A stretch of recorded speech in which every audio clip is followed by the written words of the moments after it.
سے ہم آج کا حوالہ تلاوت کریں گے۔ جن کے پاس اس وقت کا بخش کلام ہے میرے ساتھ مل کر کھولے۔ افیسیوں کا خط اس کا 4واں باب اس کی 11ویں اور 12ویں آیت۔ پولس رسول کی مارفت لکھا گیا افیسیوں کا خط اس کا 4واں باب 11ویں اور 12ویں آیت یوں لکھا ہے، اور اسی نے بعض کو رسول اور بعض کو نبی اور بعض کو مبشر اور بعض کو چرواہا اور استاد بنا کر دے دیا تاکہ مقدس لوگ کامل بنے اور خدمت گزاری کا کام کیا جائے اور مسیح کا بدن ترقی پائے۔ ہم کے پاک مقدس اسلام کے کھولے بڑے سجانے پر اسلام کی برکت ہو۔ تشریف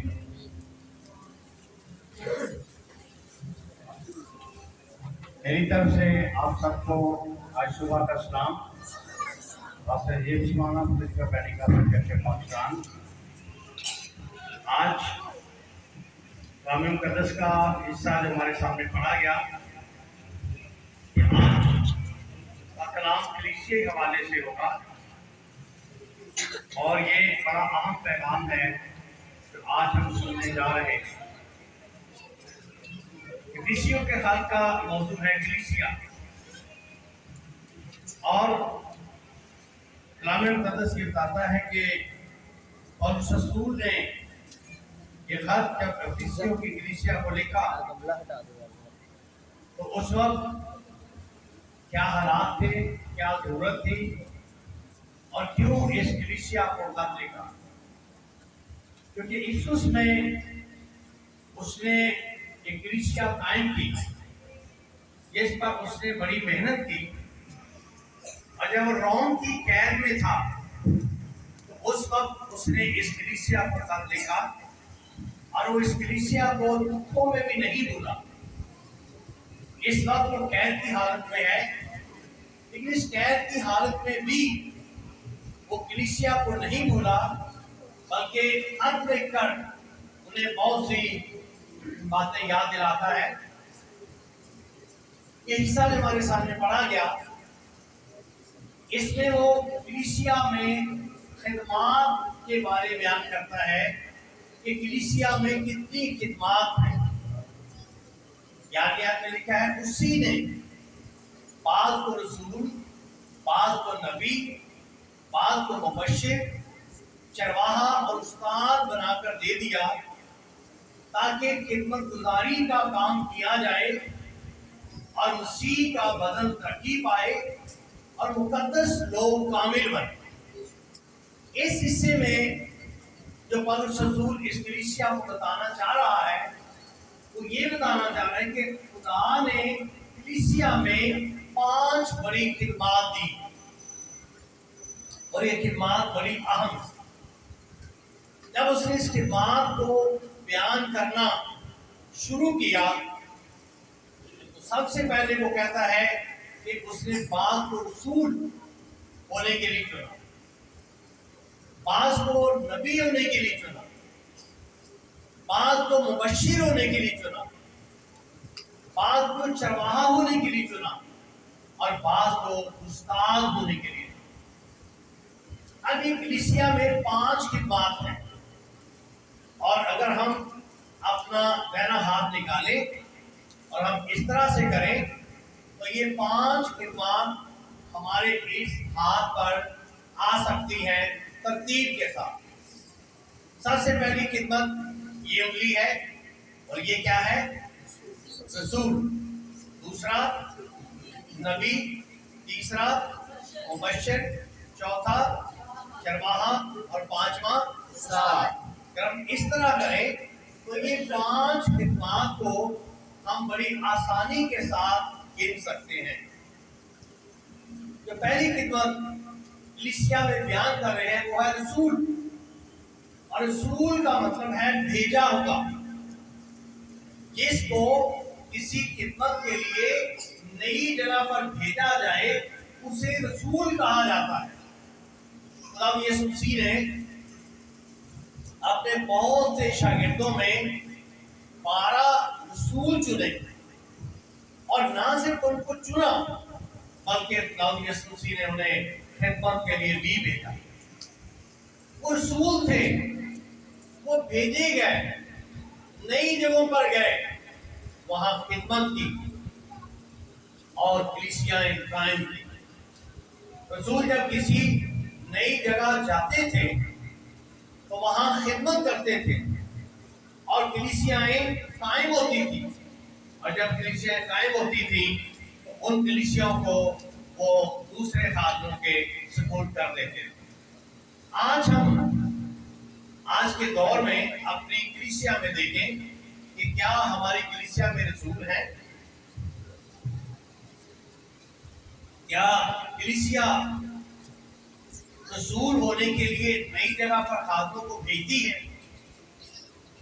یہ ضروری نہیں کہ ان کے ساتھ کے ٹائٹل رسول لگا دیا جائے، بلکہ یہ خدمت کا نام ہے کہ وہ نئی جگہ جا کر خدا ان کا کام کرے، نئی جگہ کلیسیاں قائم کریں، خوشخبری سنائیں اور کلیسیاں قائم ہوں. اور یہ سلسلہ دنیا میں جب مسیحیت کا آغاز ہوا تو ایسا ہی ہوا. ان رسولوں نے جن کو بھیجا گیا تھا دنیا میں، انہوں نے پوری دنیا میں انجیل کی خدمت کی اور کلیسیاں قائم کی. اور آج دنیا میں کلیسیا قائم ہے اور یہ کلیسیا بڑھتی جا رہی ہے. اس کے بعد نبی کا مقام، نبی کا رتبہ بڑا اہم ہے. نبی کا مطلب ہے نبوت کرنا، آنے والے وقت سے پہلے آگاہی دینا، کیا ہونے والا ہے، کیا ہوگا، خطرات سے آگاہ کرنا، یہ نبی کا کام ہے. پرانے عہد میں ایلیا نبی، علیشا نبی، غیب دان، یہ سارے آنے والے وقت کے بارے میں آگاہی دیتے ہیں. تیار ہو جاؤ، اب یہ ہونے والا ہے، اب یہ ہونے والا ہے. نبی عبرانی زبان میں نبی کا مطلب ہے خدا کا منہ.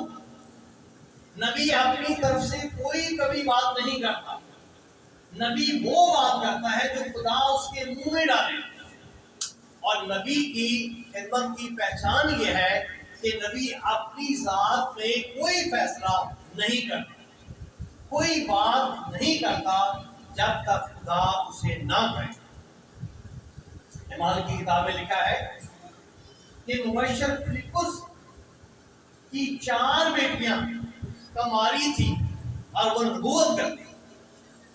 ان کو خدا نے نبی ہونے کا درجہ دیا. وہ نبیاں تھیں، وہ نبوت کرتی تھیں. اور یہ نئے نامے میں بھی اس بات کا ثبوت ہے کہ کلیسیا میں نبیاں بھی ہوتی ہیں، نبی بھی ہوتے ہیں جو آنے والے وقت کے بارے آگاہی دیتے ہیں اور بتاتے ہیں کہ کیا ہونے والا ہے. خدا ان نبیوں کے وسیلے سے اپنی مرضی کلیسیا پر ظاہر کرتا ہے، خطرات سے آگاہ کرتا ہے. اور کلیسیا میں اگر کوئی شخص نے ایسا ہے جس نے کوئی ایسا کام کیا ہے جو خدا کی شان کے خلاف ہو، تو نبی کے وسیلے سے خدا نبوتی طور پر یہ بتاتا ہے کہ یہاں ایک شخص ہے جس کی زندگی میں یہ گناہ پایا جاتا ہے، وہ اپنے گناہ سے توبہ کرے. یہ نبی کا کام ہے کہ وہ نبوت کرے اور آنے والے وقت کے بارے میں وہ بتائے لوگوں کو کہ خدا کیا چاہتا ہے. اور آج یہ دیکھنے والی بات ہے کہ کیا ہماری کلیسیوں میں کوئی نبی ہے، نبیاں ہیں. آنے والے وقت کے بارے میں کلیسیا کو آگاہی ملتی رہتی ہے، کیا ہونے والا ہے، خدا کیا کرنے والا ہے. اور پھر تیسرے نمبر پر آتی ہے خدمت مبشر. ہماری ان 5 انگلیوں میں سب سے بڑی انگلی کون سی ہے؟ جی، مبشر والی. مبشر. سب سے بڑی خدمت کس کی ہے؟ مبشر. مبشر. جس کو ہماری کلیسیوں میں بڑا عام سمجھا جاتا ہے. یہ کوئی بڑی خدمت ہے. مبشر ہونا، مبشرہ ہونا،